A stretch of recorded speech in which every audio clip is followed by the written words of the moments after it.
nos reunimos aqui para adorar o Senhor Jesus, fomos chamados para isso e nós não resistimos ao chamado. Quando o Senhor nos chamou, nós não resistimos ao seu chamado.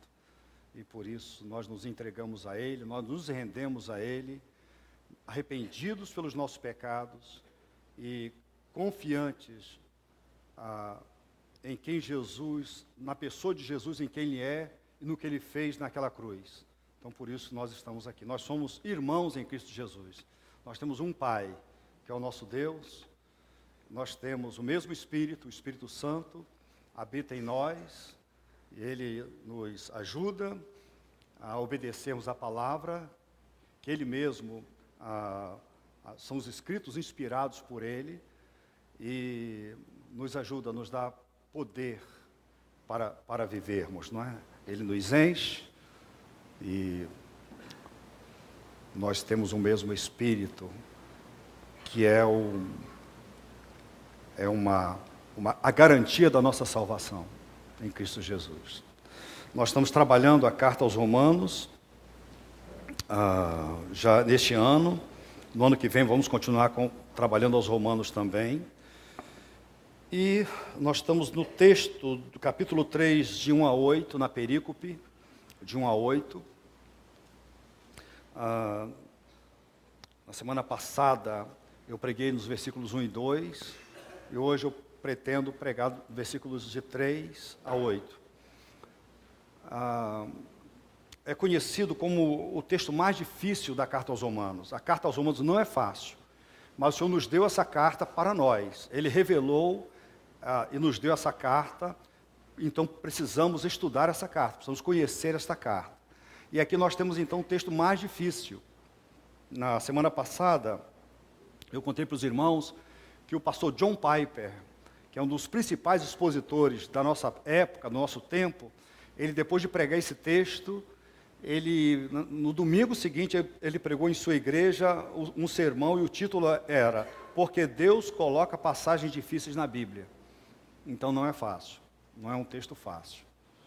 O Davi Murk, citei também na semana passada, ele disse que, quando pregou na primeira de Atibaia, ele disse: hoje não é dia de leite, não é dia de papinha, hoje é churrasco.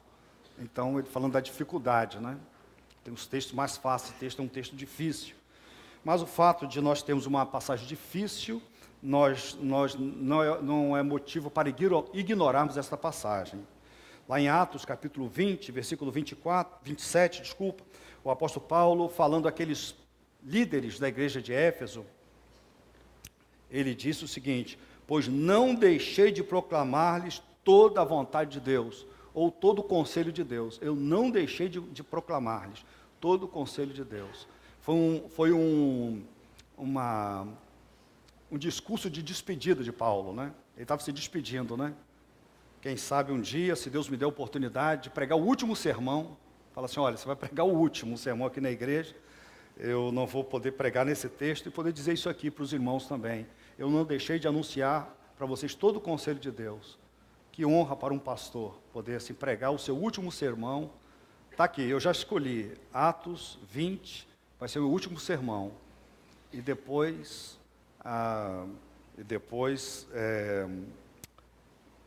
descansar, Vou descansar. E dizer para a igreja, eu não deixei de proclamar-lhes toda a vontade de Deus, eu não fugi de tema nenhum. Que honra para um pastor. Gostaria que fosse assim. Bom, qualquer passagem da Bíblia, seja ela mais difícil ou mais fácil, a regra áurea, ela é que você deve examinar o contexto. Existe um contexto maior, Existe um contexto maior, e existe ou contextos maiores e contextos menores. O contexto da carta, o maior da carta, é que o apóstolo Paulo, ele escreveu esta carta à igreja de Roma, uma igreja que ele não conhecia, para falar do evangelho que ele pregava. Ele tinha intenção de visitá-los e depois pregar o evangelho na Espanha. A Espanha não tinha sido alcançada ainda, ninguém tinha pregado o evangelho na Espanha. Era o fim do mundo. Então ele diz: eu quero estar com vocês e desejo o apoio de vocês para que eu possa pregar na Espanha. E o Evangelho, vocês não me conhecem, vocês ouvem falar coisas ao meu respeito, nem tudo que vocês ouvem ao meu respeito é verdade, mas eu quero apresentar o Evangelho que eu prego, e é o Evangelho que eu quero pregar na Espanha também. Então esse é o contexto maior. E ele começa falando que os gentios pecam, ou os pagãos, eles pecam. O capítulo 1, ele vai falar do pecado dos pagãos, nós pregamos sobre isso. No início do capítulo 2 vai dizer que os moralistas pecam, sejam judeus ou pagãos, que dizem eu não sou igual a eles. Paulo vai dizer vocês também são pecadores. E no capítulo 2 ainda ele vai dizer que os judeus pecam, embora sejam tão religiosos e tenham recebido tantos privilégios, que os judeus também são pecadores. E no capítulo 3, nós vamos terminar esse capítulo 3, dizendo que todos pecam. Capítulo 3, versículo 23, vai dizer, todos pecaram e destituídos estão da glória de Deus. Todos os homens, judeus e gentios, moralistas, todos os homens pecaram. Por isso, todos precisam de Jesus. Todos precisam do Evangelho. É isso que Paulo vai dizer. Porque o judeu dizia, não, eu não preciso, porque eu já sou o povo, eu sou da aliança, né? Deus tem uma aliança comigo, eu fui circuncidado, eu tenho a lei, eu conheço a história dos patriarcas, eu sou descendente deles, eu sou de uma tribo, e Deus fez promessas no Antigo Testamento para mim, então olha só, eu estou salvo. Paulo vai dizer, aí é o contexto mais imediato, não diga isso, não é o fato de você ser judeu, de você ter sido circuncidado, isso não significa que você seja salvo. Isso está lá em Romanos 2, 28 e 29, nós lemos na semana passada, olha aí, de novo. Não é judeu quem o é apenas exteriormente, nem circuncisão a que é meramente exterior e física. Não, judeu é quem o é interiormente e circuncisão é operada no coração pelo Espírito. E não pela lei escrita. Para este o louvor não provém dos homens, mas de Deus. Então ele como dissesse para a gente também, né? Alguém pode ter ficado surpreso aqui na igreja, quando eu disse e tenho afirmado ao longo dos anos, que o simples fato de uma pessoa ser membro da igreja, de ter levantado a mão em algum tempo no apelo, e ter sido batizado, e ser membro durante muito tempo, e ter exercido funções de liderança na igreja, e conhecer a Bíblia, isso não significa que a pessoa seja crente. Mesma coisa. Quem é crente? O crente é aquele que foi operado uma mudança no seu coração, aquele que é de coração. Crente é aquele que é de coração. Não é pelo simples, o que a gente vê, né? A pessoa carrega uma Bíblia, ele tem uma Bíblia, ele tem um nome no hall de membros da igreja, ele frequenta os cultos, enfim, isso são coisas exteriores, qualquer um pode fazer. Crente é aquilo que acontece no coração da gente. E no final da pregação de hoje, eu quero fazer assim, muita gente, final de pregações, e em outras épocas na igreja, pastor, eu não sei se eu sou salvo. Eu queria saber se eu sou salvo. Então hoje, eu quero no final, nas aplicações de hoje, quero falar um pouco sobre o teste que Deus colocou para você saber de fato se você é salvo. Uma coisa que eu sei é o seguinte, se alguém está em crise da sua salvação, assim, não tem certeza e está angustiado por isso é uma prova de que é salvo, porque o não salvo não tem essa crise, entendeu? Se alguém tem uma crise, assim, está muito preocupado com isso, isso já é uma evidência, porque uma pessoa não salva não tem essa evidência, ele é muito mais, assim, arrogante, ele diz, não, eu sou, e eu não, ok? Os judeus eram assim, tá certo? Então, depois do apóstolo Paulo falar isso, no capítulo 2, ele terminou o capítulo 2, no capítulo 3, ele começa com um recurso muito usado antigamente, chamado diatribe, é possível que seja utilizado hoje ainda, chamado diatribe, que é como se fosse ele é um diálogo imaginário, ou com o opositor, ou com o discípulo. Nesse caso aqui, o apóstolo Paulo, ele está imaginando um opositor judeu. Ele está ensinando, ele está escrevendo a carta, e alguém levanta a mão e diz assim, olha só, eu não concordo com isso, eu discordo do que você está falando. Ok? Então ele começa a dialogar com essa pessoa. Ele já usou esse recurso antes. Ele está usando aqui. Então essa chamada de diatribe. Ele tem alguém que está fazendo objeções. Está interrompendo. Ok? É como se eu estivesse pregando e alguém dissesse, pastor, eu discordo do que o senhor está falando. E eu discordo de novo. Então é como se ele tivesse várias interrupções. São 4 objeções e que a gente vai tratar hoje. Tá bom? Nós vamos tratar de 3, mas eu vou relembrar a primeira, que apresentei na semana passada. Então vamos ler o texto primeiro. Olha aí. Aos Romanos, no capítulo 3, de 1 a 8. Então Paulo diz para os judeus que não adianta nada eles terem sido circuncidados e terem a lei e terem tantos privilégios se eles não eram judeus de coração. E ele argumenta dizendo o seguinte, que um gentio que faz as coisas dos judeus, que faz as coisas que eles deveriam fazer, está em vantagem, leva vantagem sobre eles.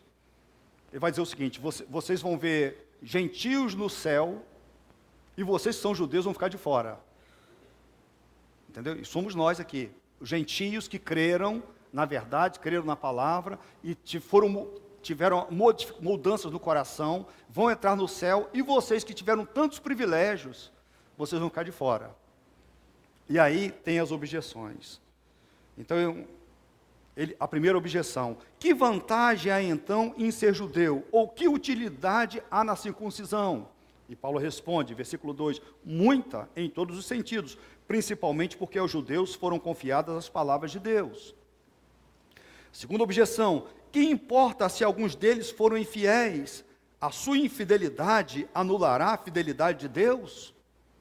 De maneira nenhuma, seja Deus verdadeiro e todo homem mentiroso, como está escrito, para que seja justificado nas tuas palavras e prevaleças quando fores julgado. Ele citou o Salmo 51, Salmo de Davi. Versículo 5. Mais uma objeção. Mas se a nossa injustiça ressalta de maneira ainda mais clara a justiça de Deus, que diremos? Que Deus é injusto por aplicar a sua ira? Estou usando argumento humano. Ele diz, claro que não. Se fosse assim, como Deus iria julgar o mundo? Alguém pode alegar ainda, se a minha mentira ressalta a veracidade de Deus, aumentando assim a sua glória, por que sou condenado como pecador? Por que não dizer, como alguns caluniosamente afirmam, que dizemos, façamos o mal para que nos venha o bem. Façamos o mal para que nos venha o bem, a condenação dos tais é merecida. Vamos orar. Querido, nós dependemos do Senhor em todos os momentos, e dependemos do Senhor neste momento também, e pedimos que o Senhor, na sua infinita graça, nos ajude a entendermos a palavra do Senhor, abra os nossos corações para que vejamos todos nós as maravilhas da Tua palavra. Oramos assim no nome de Jesus. Amém. Então Paulo vai apresentar suas objeções, quer dizer, ele vai tratar isso, na verdade é como se fosse um judeu falando para ele. Então a primeira objeção é a seguinte, se um judeu circunciso pode virar gentio, e se um gentio incircunciso pode virar judeu, onde fica a aliança que Deus fez com Israel?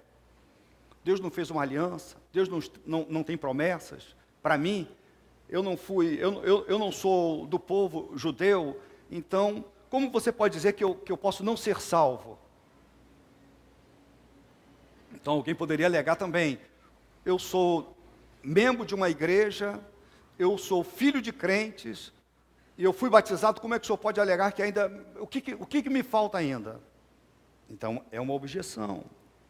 Em outras palavras, Paulo diz, Deus se revelou a nós, judeus, nos escolheu e nos deu a circuncisão como uma marca de que pertencemos a Ele, nos deu a sua lei para ser obedecida. Se podemos não ser salvos com tudo isso, e um gentio nos preceder no reino de Deus, qual é a vantagem que levamos diante de Deus? É o que está no versículo 1. Que vantagem há então em ser judeu? Ou que utilidade há na circuncisão? A resposta de Paulo: muita, em todos os sentidos, principalmente porque aos judeus foram confiadas as palavras de Deus. Então ele está dizendo, os judeus têm muitas vantagens. Eu vou dizer a primeira delas, é porque os judeus, nós judeus, ele diria, temos a palavra de Deus, ou os oráculos de Deus. Nós temos a palavra de Deus. Nenhuma nação recebeu essa palavra como nós recebemos.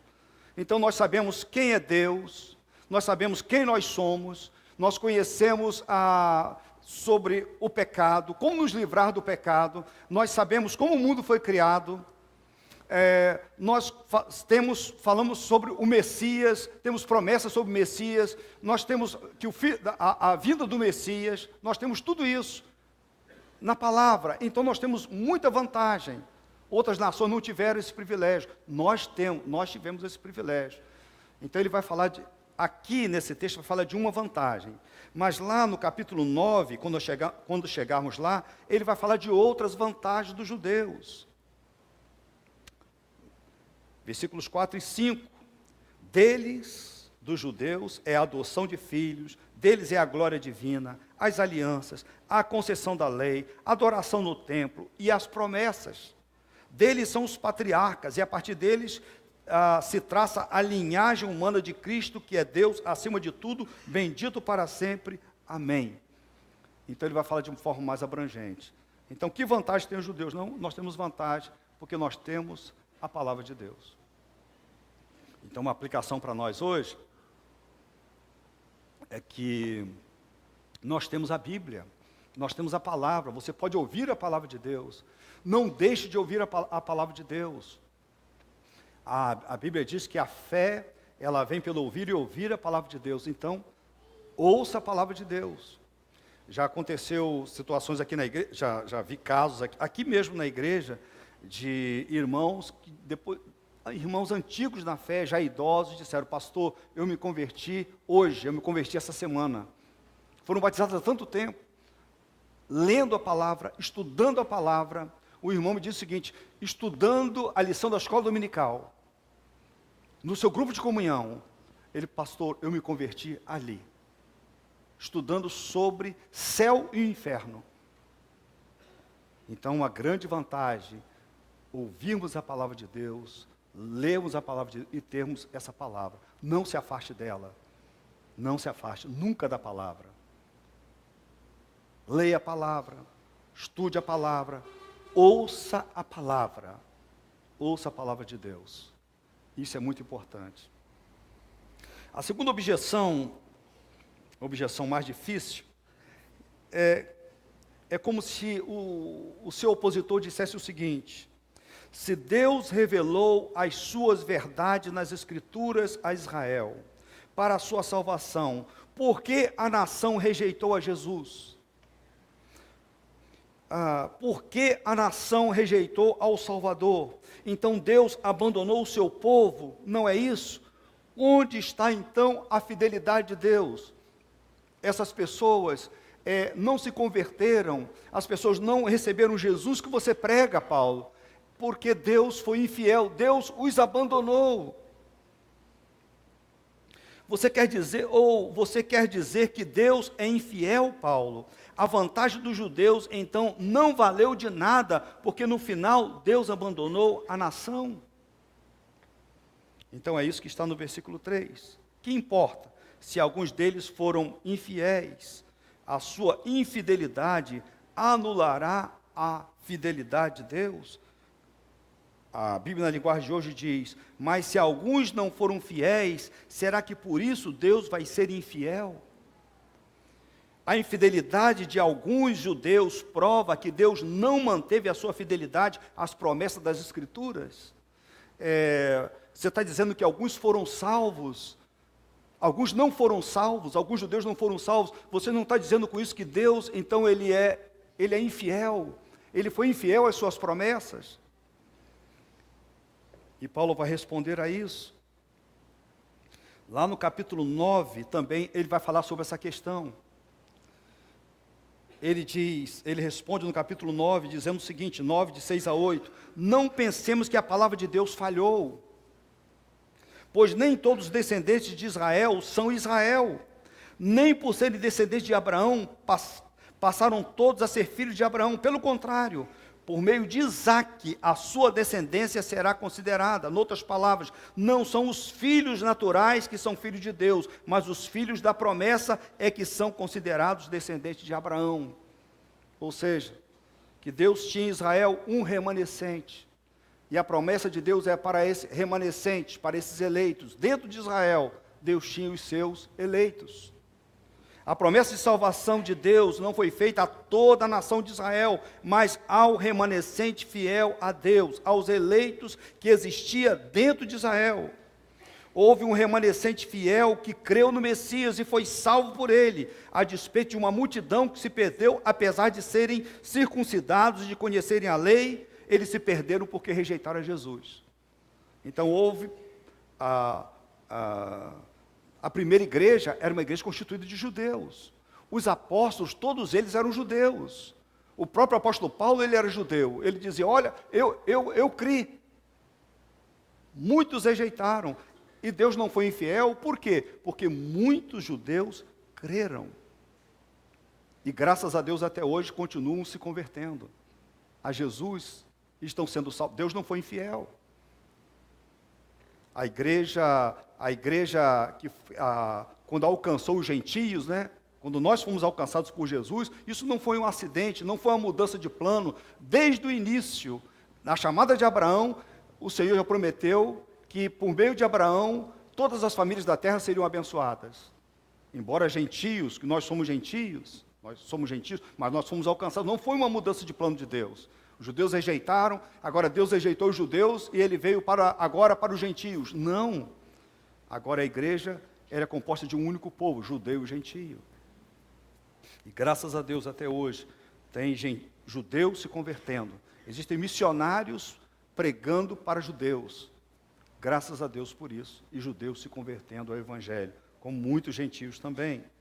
Então, versículo 4, a resposta de Paulo a essa objeção é: de maneira nenhuma, seja Deus verdadeiro e todo homem mentiroso. Como está escrito, de modo que são justas as tuas palavras e prevaleces quando julgas. Ele cita o Salmo 51, versículo 4. A NVI diz então, de modo nenhum. A revista atualizada diz, de maneira nenhuma. A Bíblia, na linguagem de hoje, diz, de jeito nenhum. E um irmão, traduzindo esse texto, diz que essa objeção, falando da infidelidade de Deus, então Deus foi infiel, porque os judeus o rejeitaram, porque muitos judeus não serão salvos. Então o irmão diz o seguinte, essa acusação da infidelidade de Deus, o irmão diz que uma tradução boa para esse termo é, nem morto, nem 1 milhão de anos, como se Paulo dissesse, o fato da infidelidade dos judeus só prova o que eu venho dizendo desde o capítulo 1, que todo homem é mentiroso e pecador e que só Deus é verdadeiro. Os judeus também pecam. Ele cita então o Salmo 51, versículo 4, que é um salmo de confissão de Davi, e nós conhecemos a história de Davi, é que ele era um rei segundo o coração de Deus, ele amava a Deus, e ele pecou, ele cometeu adultério, e ele contribuiu para um assassinato, ele matou um homem, tramou a morte de um homem, para ficar com a esposa daquele homem, porque ela estava grávida do próprio rei Davi, e agora ele arrependido, quando ele caiu, quando foi confrontado pelo seu pecado, e quando ele se arrepende, lá no versículo 4 do Salmo 51, ele diz, de modo que são justas as tuas palavras e prevaleces quando julgas. Porque Deus disse para Davi que ele seria poupado da morte, mas que ele sofreria as consequências do seu pecado. Mas Deus não desistiu de Davi.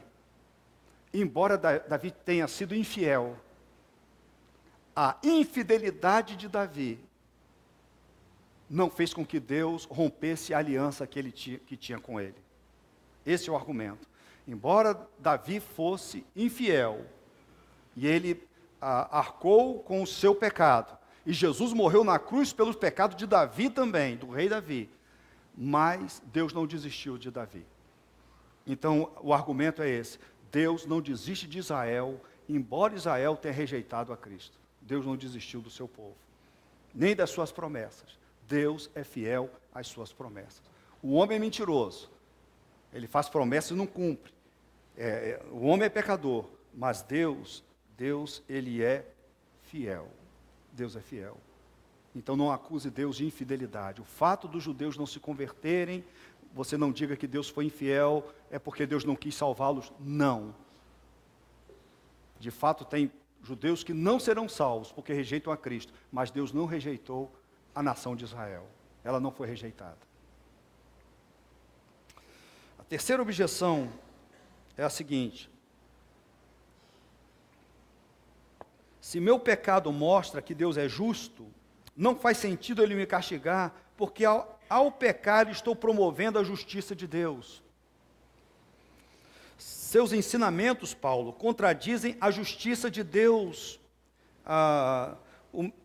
O meu pecado não mostra que Deus é justo, santo e verdadeiro, porque devo ser condenado por Ele. Quando peco, estou trabalhando para Deus. Então olha que argumento interessante.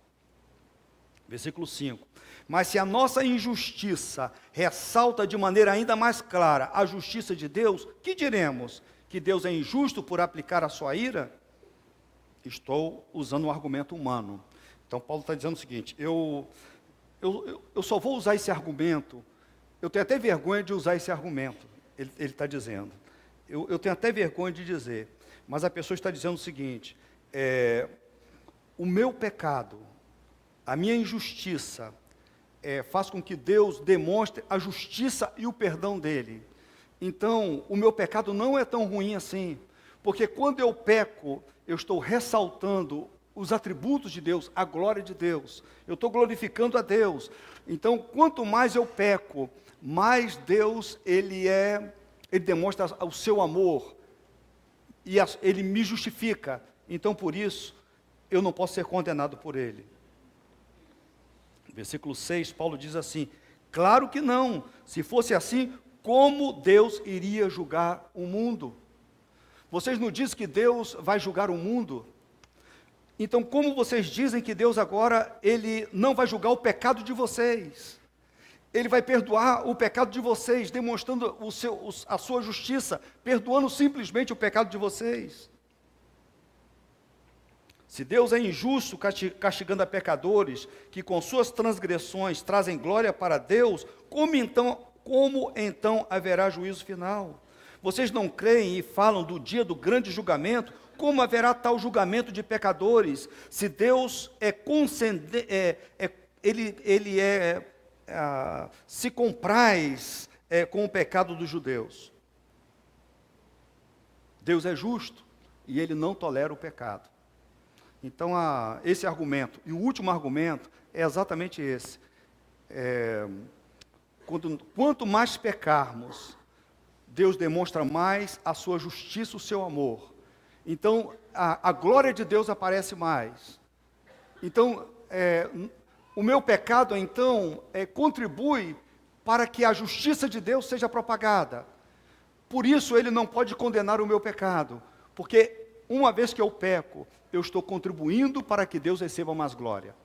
Olha que coisa absurda. É por isso que Paulo está dizendo, eu estou usando um argumento humano, eu tenho até vergonha de usar esse argumento, eu só estou usando esse argumento porque vocês argumentam assim. Eu tenho até vergonha de falar, falo como homem, por isso que ele coloca isso, nesse sentido.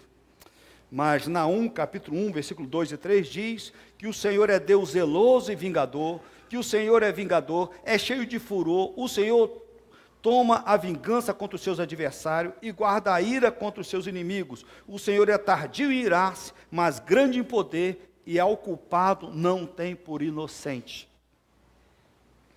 Deus não tem o culpado por inocente. Deus não tem o inocente por culpado. Deus é justo Deus não pode simplesmente perdoar o pecado, passar a mão por cima do pecador. Todos que serão salvos deverão ser salvos por meio de Jesus. O meu e o seu pecado. Nós pecamos. Deus não fez simplesmente, nos abraçou e disse, vocês estão perdoados. Não. Como nós cantamos, os nossos pecados foram castigados em Jesus. Recebemos de Jesus a justiça. Nossos pecados foram para Jesus. E a justiça dele, a santidade, a pureza de Cristo, a santidade dele, a vida reta de Cristo, veio para nós, para a nossa conta. Então Deus não tem o inocente por culpado. Os judeus precisavam de Jesus também. A quarta objeção, que é bem parecida com essa terceira, diz, o nosso pecado não traz maior glória para Deus, que é incrivelmente gracioso. Paulo, você não tem pregado que onde abundou o pecado, superabundou a graça? Você não fala sobre isso? Onde abundou o pecado, superabundou a graça? Então, olha só, quanto mais eu peco, mais Deus é gracioso. Olha o versículo 7. Alguém pode alegar ainda, se a minha mentira ressalta a veracidade de Deus, aumentando assim a sua glória, por que sou condenado como pecador? Se quanto mais eu sou mentiroso, quanto mais isso ressalta ainda mais a glória de Deus, aumenta a sua glória, a verdade de Deus, por que Deus me condena ainda? E o versículo 8, a resposta é, por que não dizer como alguns caluniosamente afirmam que dizemos, façamos o mal para que nos venha o bem? A condenação dos tais é merecida. Se o que vocês dizem é verdade, Paulo está dizendo, nós vamos fazer tudo o que é errado para que o perdão de Deus seja cada vez maior. Então, no capítulo 6, o apóstolo Paulo vai tratar dessa questão. Entendeu? Porque é uma questão assim, para nós, tem uma certa aplicação como crente, que a gente fica sempre dizendo o seguinte, Deus é gracioso, Deus perdoa, eu vou pecar porque Deus perdoa. Entendeu? A gente, antes de pecar, a gente faz o seguinte, não tem problema, eu vou porque Deus perdoa mesmo, então eu vou pecar. Não tem isso? Eu sei que isso é errado, eu sei que isso é errado, mas Deus é gracioso, Ele vai me perdoar. Já sou salvo mesmo, salvo pela graça, por isso, viver no pecado, eu posso viver no pecado. Deus é bom e amoroso mesmo, Ele não me condenará pelos meus pecados, estou salvo por Cristo, estou seguro mesmo vivendo nos prazeres do pecado. Olha o que Paulo escreve em Romanos capítulo 6, 1 e 2. Que diremos então? Continuaremos pecando para que a graça aumente? De maneira nenhuma. Nós, os que morremos para o pecado, como podemos continuar vivendo nele? Nós morremos para o pecado. Como vamos continuar vivendo nele? Jesus morreu pelo meu pecado. O pecado é coisa grave. Teve cruz, teve sangue, teve morte por causa do meu pecado. Como que eu vou pecar? Que eu vou ter prazer? Que eu vou ter alegria em pecar? Como que eu vou fazer isso deliberadamente? E agora dizer, não, Deus é gracioso, Ele vai me perdoar. Então o argumento era que o pecado dá a Deus uma oportunidade de demonstrar ao mesmo tempo sua justiça e sua misericórdia. Portanto, o pecado é uma coisa boa porque tem bons resultados. Um teólogo muito antigo, conhecido, diz o seguinte, de acordo com esse raciocínio, diz Paulo, quanto pior, melhor, pois quanto mais vis nos tornamos, tanto mais evidente será a misericórdia de Deus em perdoar-nos. E aí eu vou usar uma analogia aqui que eu aprendi, como poderia ser isso, né? Uma analogia que eu aprendi, para a gente ter uma ideia assim, de como poderia ser isso. Alguém poderia dizer o seguinte, fiquei doente, e o meu plano de saúde cobriu todas as minhas despesas. Gente, isso foi tão bom que eu fiquei doente, eu fiquei surpreso, meu plano de saúde cobriu todas as minhas despesas. Eu quero ficar mais doente ainda, para que o meu plano demonstre o quanto ele é bom. Então eu vou ficar mais doente. Eu vou usar meu plano todo dia. Eu vou usar meu plano de saúde todo dia. Mas olha só que coisa interessante. Esse plano de saúde, ele não deveria me cobrar. Ele não deveria me cobrar um tostão, sabe por quê? Porque eu estou usando muito, e quanto mais eu uso, eu provo que ele é bom, e eu estou divulgando ele, eu estou falando bem dele. Eu agora estou falando muito bem do meu plano de saúde. Por que ele tem que me cobrar ainda? R$500, R$600? Por que eu tenho que cobrar? Por que ele me cobra? Se eu uso, e eu estou usando ele todo dia, e ele tem provado que ele é bom. Então, olha só, é um argumento totalmente fajuto, né? Um argumento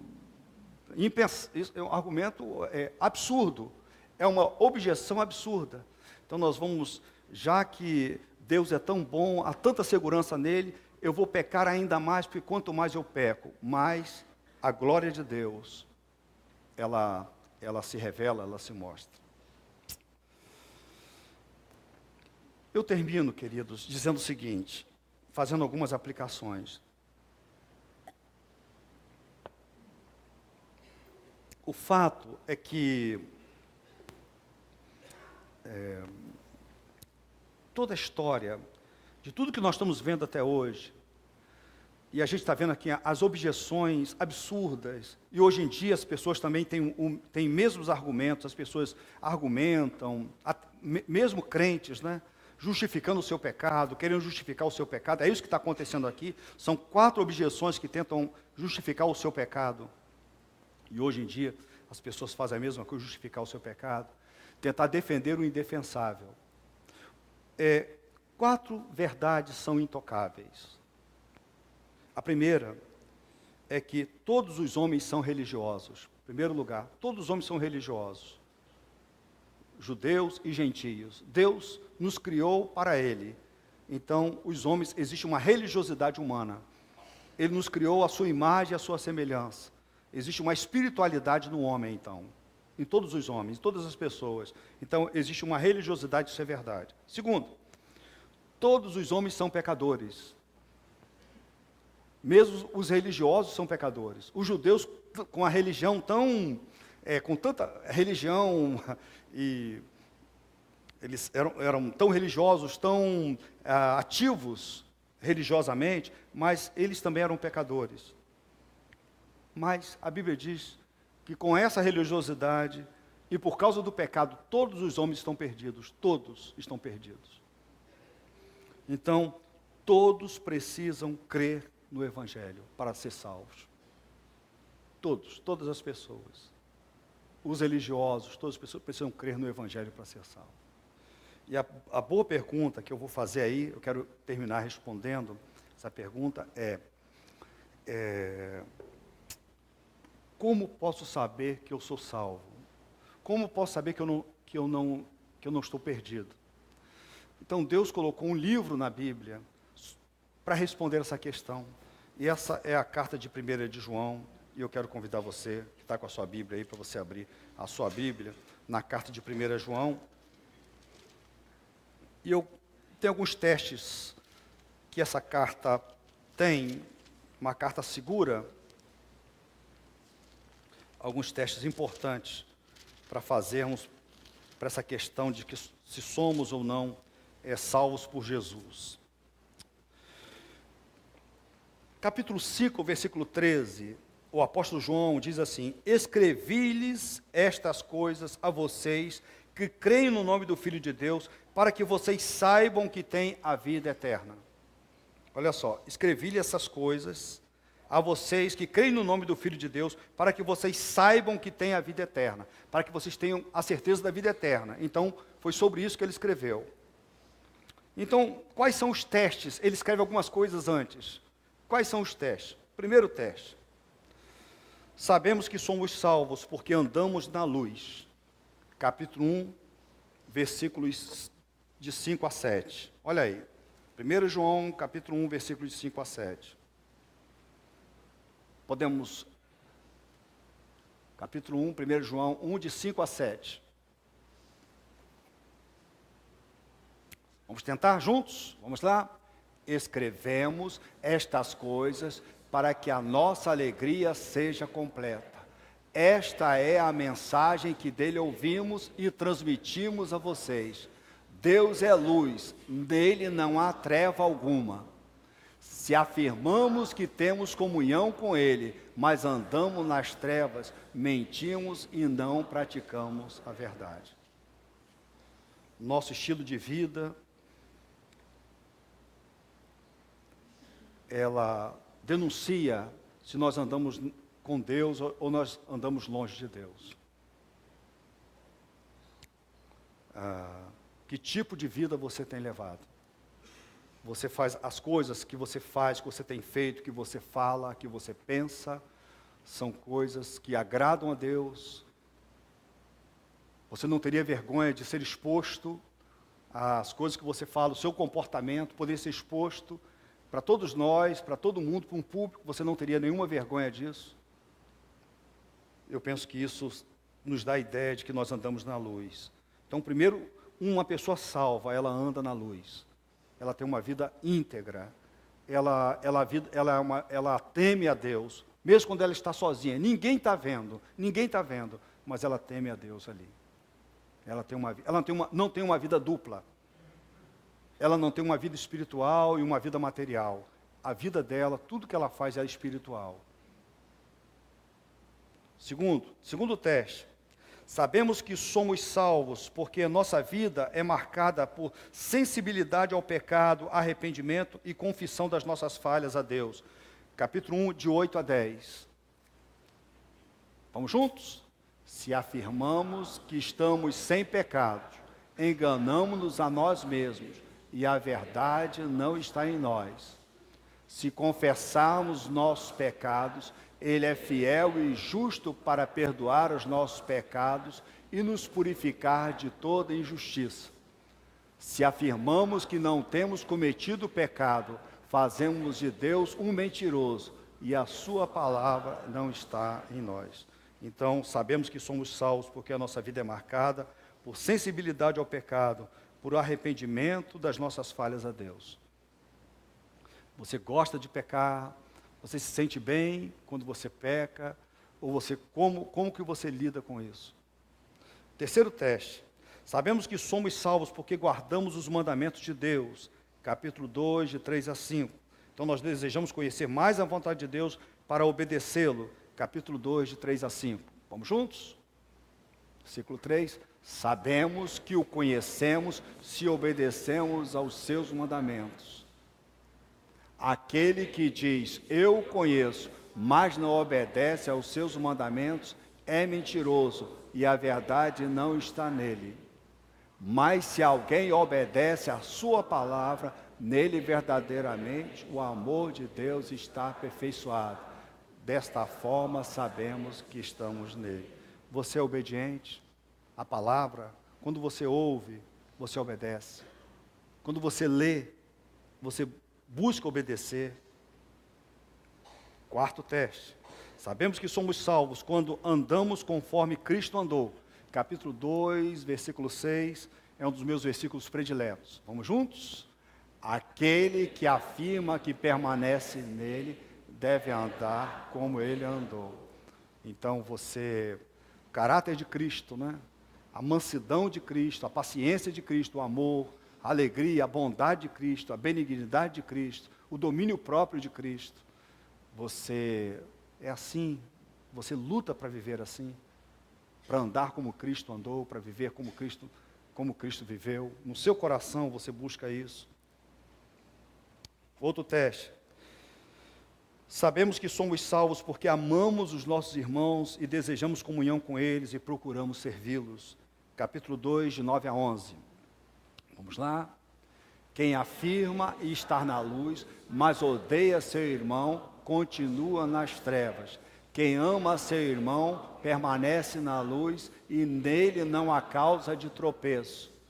Mas quem odeia seu irmão está nas trevas e anda nas trevas, não sabe para onde vá, porque as trevas o cegaram. Tem algum irmão na igreja ou na sua igreja, que você não quer saber dele, que você já desistiu dele, que você não quer comunhão com ele, você não quer ir na casa dele, você não senta perto dele. Tem alguém? Precisa de eu falar alguma coisa, de dizer o que isso significa?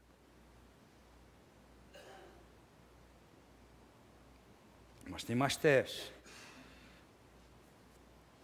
Sabemos que somos salvos porque desprezamos cada vez mais o mundo e rejeitamos tudo que contradiz e se opõe a Deus e à sua perfeita vontade. Capítulo 2, de 15 a 17.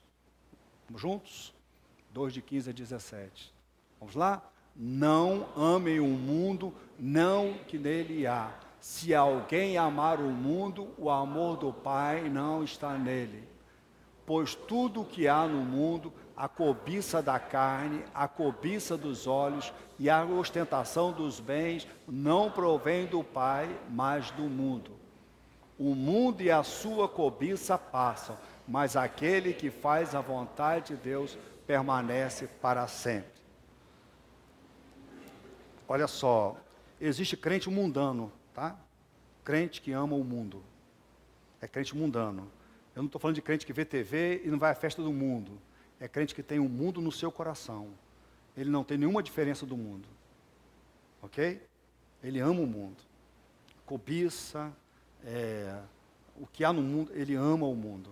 Então ele é mundano. Ele é membro de igreja, mas ele é mundano. Ok? Tem esse teste. Nós sabemos que somos salvos porque professamos que Cristo é Deus e o consideramos na mais alta estima. Capítulo 2, de 22 a 24. Vamos lá? 2, de 22 a 24.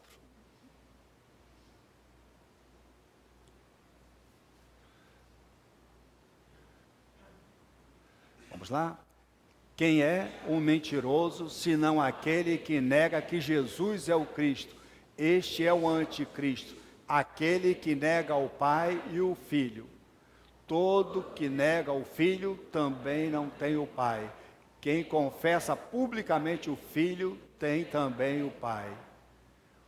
Quanto a vocês, cuidem para que aquilo que ouviram desde o princípio permaneça em vocês.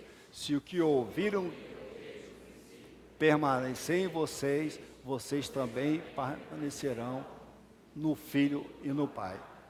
Então, nós sabemos que somos salvos, porque nós confiamos em Jesus, como Deus, como Cristo de Deus. Sabemos que somos salvos porque nós vencemos o mundo. Capítulo 5, versículos 4 e 5. Capítulo 5, 4 e 5.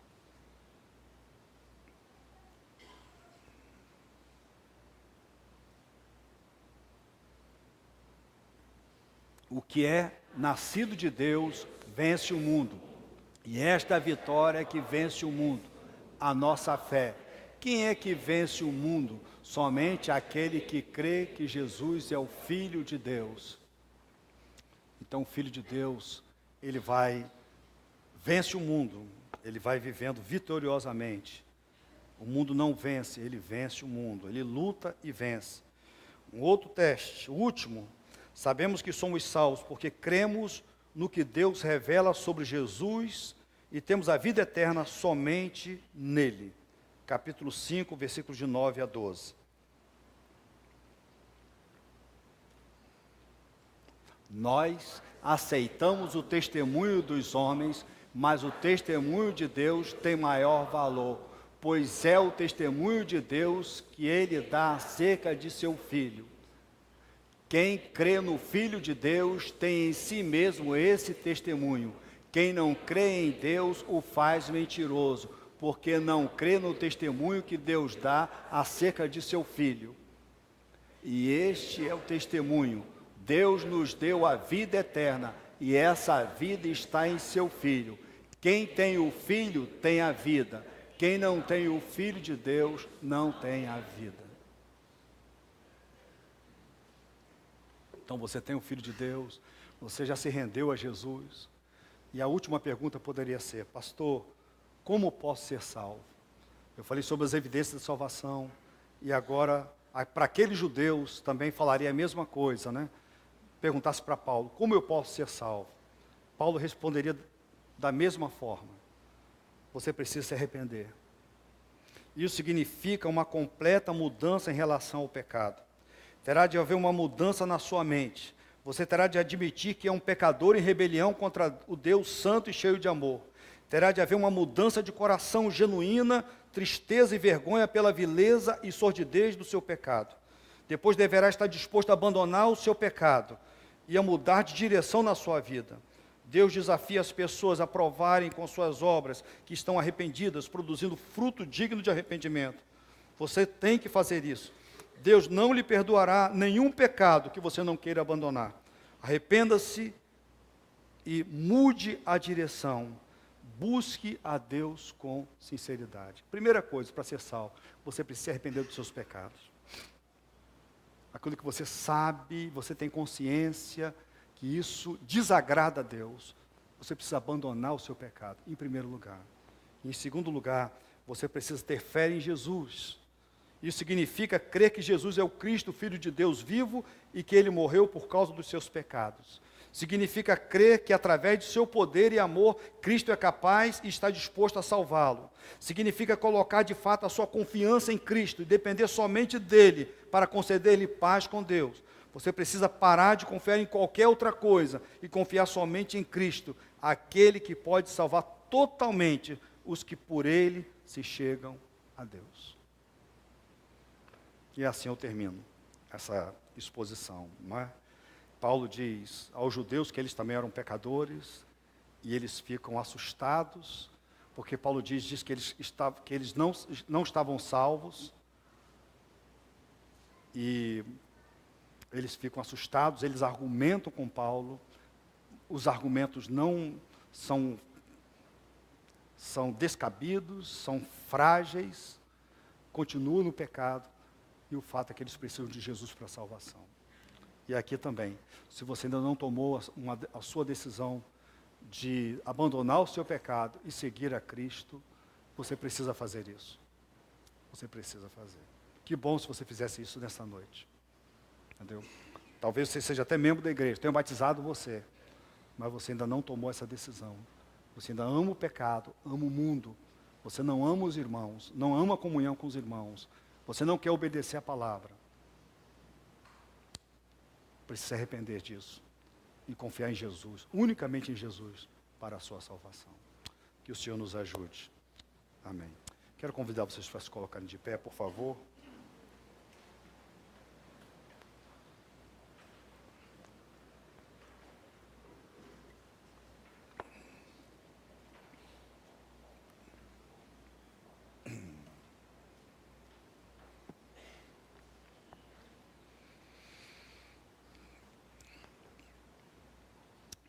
Querido, eu não me admiro da gente ter textos difíceis na Bíblia para interpretarmos na Tua palavra, porque o Senhor é infinito, em tudo, em todos os seus atributos, inclusive na sua sabedoria.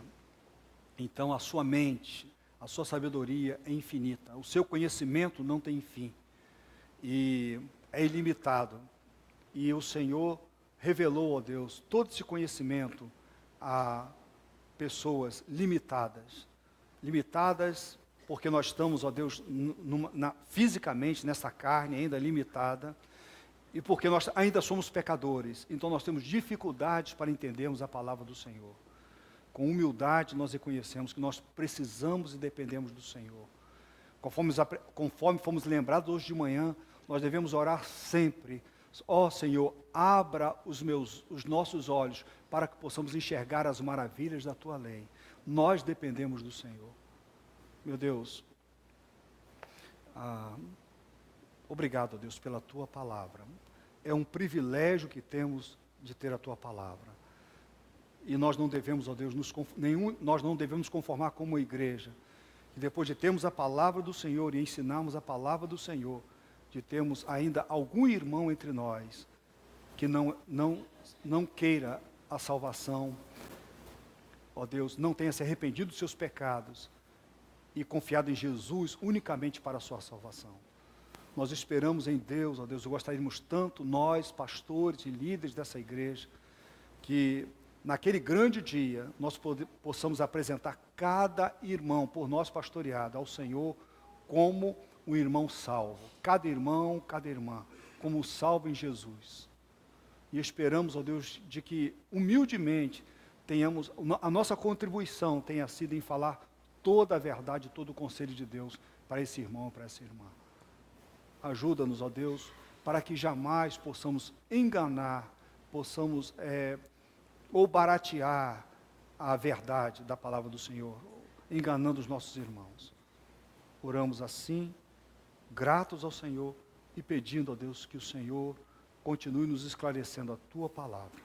No nome de Cristo nós oramos. Amém.